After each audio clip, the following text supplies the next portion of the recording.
Gugurtimiz iPhone 17 Pro Max gacha ko'tarildi. Biz hozir Surxondaryodamiz. Ko'ramiz, surxondaryolik akalarimizni nimaga almashtirishar ekan. Ketdi. Nima olib keldingiz aka? Конечно, tilla olib keldim sizlarga. Qarang aka. Mana iPhone 17miz kamida 1700-1650 dollar Pro Max. Sizni olib kelgan tillingiz nech pulga destiva qiladi? 2,5 ming dollarga. Buni berishdan oldin bitta ko'raylik.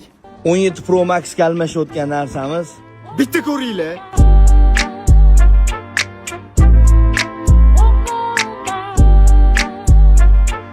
O'rtoqlar 17 Pro Max 28 gram tillaga almashyapmiz. Nech puldan hisoblaymiz gramini? Bozor hisobida hisoblasangiz 90 dollardan hisoblang. 90 dollardan hisoblaganda ham o'rtacha 2500 dollar bo'ladi, to'g'ri? Nima deyapti? Keyingi viloyat qayerda aka? Qashqadaryo. Qashqadaryo. Tillaga sizlar nimani almashasizlar?